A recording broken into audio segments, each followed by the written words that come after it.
মাননীয় মুখ্যমন্ত্রী মমতা বন্দ্যোপাধ্যায় ওনাকে আমরা আন্তরিক স্বাগত আর অভিনন্দন জানাচ্ছি।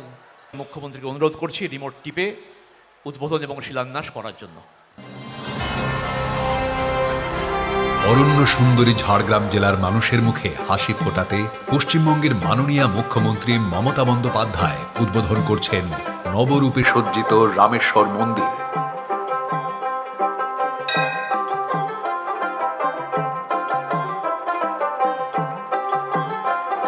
কনক দুর্গা মন্দির সংলগ্ন বিষ্ণু মন্দির,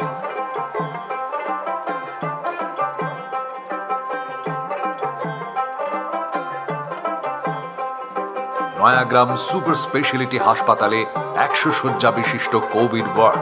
ঝাড়গ্রাম জেলার মানুষের জীবনযাত্রার উন্নতিকল্পে মাননীয় মুখ্যমন্ত্রী শিলান্যাস করছেন 274 কোটি টাকা অর্থমূল্যে নির্মীয়মান বহু প্রকল্প, যার মধ্যে অন্যতম জেলার সর্বত্র জুড়ে 89টি রাস্তা নির্মাণ, কোদোপাল ইকো ট্যুরিজম প্রকল্প, জেলার বিভিন্ন ব্লকে 256টি সৌর বাতি ব্যবস্থাপনা, 10টি সুস্বাস্থ্য কেন্দ্র নির্মাণ, 21টি অঙ্গনওয়াড়ি কেন্দ্র নির্মাণ, জেলা জুড়ে 55টি লাইট ডিউটি টিউবওয়েল স্থাপন ও 8টি চেক ড্যাম নির্মাণ প্রভৃতি। স্মৃতি পুরস্কার 2022-23। এরপরে সাধু রামচাঁদ মুর্মু স্মৃতি পুরস্কার সাহিত্য ক্ষেত্রে পাবেন দুগাই টুডু।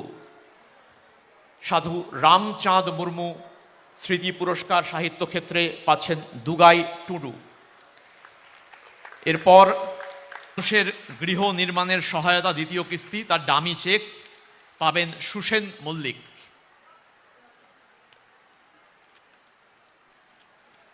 রিভলভিং ফান্ড, স্বনির্ভর দলের রিভলভিং ফান্ডের চেক, ডামি চেক পাবেন মামনি মুর্মু। লক্ষ্মীর ভাণ্ডারের চেক পাবেন সুপ্রিয়া দাস। রেশন চাষের চাষ সহায়ক যন্ত্রপাতির অনুমোদন পত্র পাচ্ছেন সুকুমার মুর্মু। বিভিন্ন বনজ সামগ্রী বিক্রয়ের লভ্যাংশ জয়েন্ট রাস্তা সংস্কারের কারণে 4 জন নাগরিককে চেক তুলে দেবেন মাননীয় মুখ্যমন্ত্রী, যাদের রাস্তা সংস্কারের কারণে দোকান ক্ষতিগ্রস্ত হয়েছে, তার জন্য ক্ষতিপূরণ বাবদ চেক প্রদান করছেন মাননীয় মুখ্যমন্ত্রী।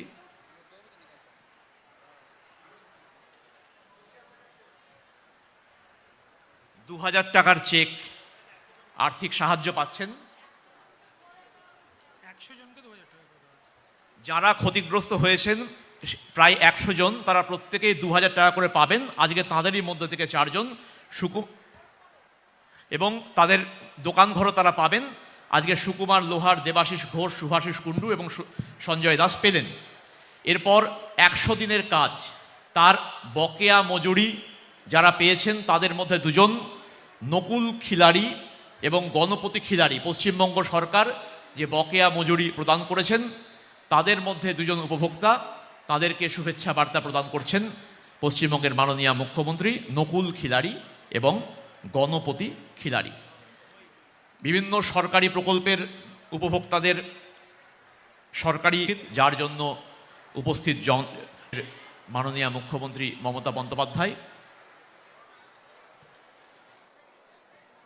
আমি সঞ্চালককে ধন্যবাদ জানাচ্ছি।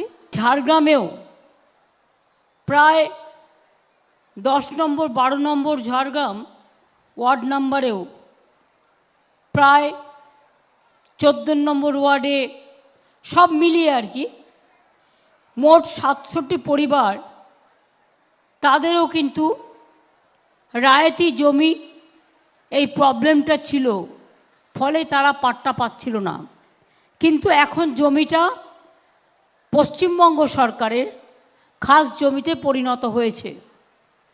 তাই আমি সিএসকে বলেছি, আমি ডিএমকে বলবো এই 700 পরিবার যাতে আমাদের জমির থেকে পাট্টা পায়, আমাদের পশ্চিমবঙ্গ সরকারের, তাহলে ওদের দীর্ঘদিনের রায়ত জমির যে সমস্যা 700 পরিবারের সেটা মিটে যাবে।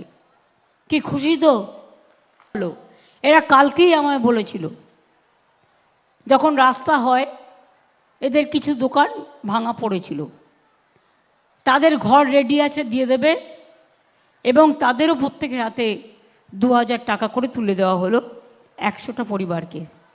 2017 সালে ঝাড়গ্রাম জেলা নতুন জেলা হিসেবে স্বীকৃতি পেয়েছে। আজকে তার বয়স কত হলো?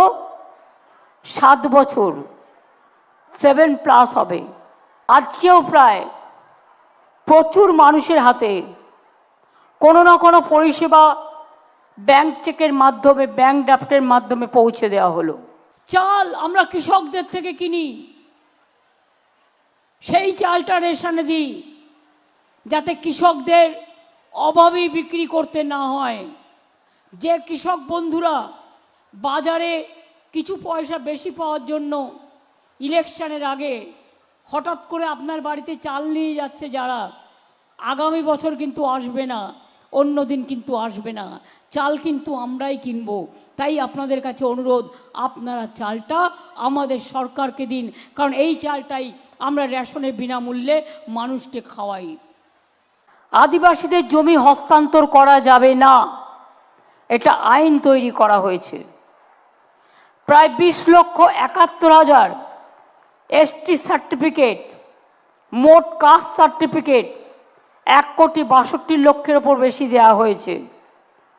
যদি কেউ আদিবাসীদের নাম নিয়ে আদিবাসীদের নামে সার্টিফিকেট করেন, সেটা কিন্তু আগামী দিন স্ক্রুটিনি করে দেখলে যদি দেখা হয় জাল, তাহলে কিন্তু সেটাকে আমরা মানব না।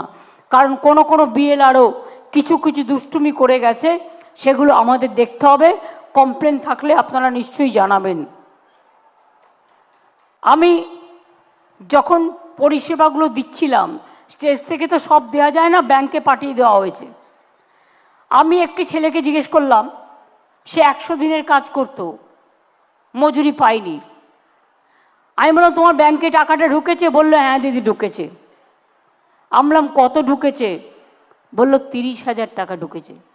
বুঝুন, এই 100 দিনের কাজের টাকা 2 বছর ধরে কেন্দ্রীয় সরকার বন্ধ করে রেখেছিল। আর আমরা কিন্তু এই টাকাটা 59 লক্ষ লোককে, যারা যারা কাজ করেছে মাইনে পায়নি, সবাইকে পৌঁছে দিয়েছি। অনেক গরিব লোক বলে, দিদি আমার তো ঘরটা হলো না।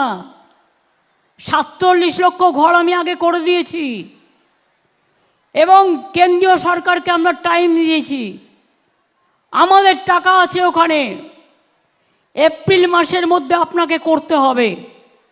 যদি না করে, মে মাসের পর থেকে আমরাও বুঝে নেব, আমরাও ফেস বাই ফেস কিভাবে কি করা যায় আমরা দেখে নেব, গরিব মানুষ বঞ্চিত না হয়। যারা আগে বার্ধক্য ভাতা পেতেন, কেন্দ্রীয় সরকার বন্ধ করে দিয়েছে, কিন্তু আমরা আগের মাসে আরও 11 লক্ষ লোককে বার্ধক্য ভাতা দিয়েছি, যাদের কাছে টাকা ঢুকেছে। মোট 28 লক্ষ লোককে আমরা বার্ধক্য ভাতা দিই। এখনও কিছু বাকি আছে, সবাইকে তো একবারে দেওয়া সম্ভব নয়, একটা না একটা কিছু পাবেন। বিধবা ভাতা 1,04,000 মহিলাকে দেওয়া হয়েছে নতুন করে। 13 লক্ষ পরিবার, 13 লক্ষ লক্ষ্মীর ভাণ্ডার নতুন করে করা হয়েছে। আমি আপনাদের বলি, যারা লক্ষ্মীর ভাণ্ডার পান, যারা 500 টাকা করে পাচ্ছেন, 1 এপ্রিল থেকে তারা 1000 টাকা করে পাবেন। আর এই লক্ষ্মীর ভাণ্ডার জনম জনম পাবেন। আমরা যতদিন থাকবো পাবেন, মনে রাখবেন, জিন্দেগি ভর পাবেন। 60 বছর বয়স হলেও বন্ধ হবে না লক্ষ্মীর ভাণ্ডার। 60 বছর হয়ে গেলে লক্ষ্মীর ভাণ্ডার কিন্তু চলবে এবং ওটা আপনি যতদিন বেঁচে থাকবেন ততদিন বাদ পাবেন। আর যারা 1000 টাকা করে পেতেন, তাদেরও 200 টাকা করে বাড়ানো হলো। তপশিলি এবং আদিবাসী আরও 200 টাকা বাড়ানো হলো, তাদের 1200 টাকা করে করা হলো।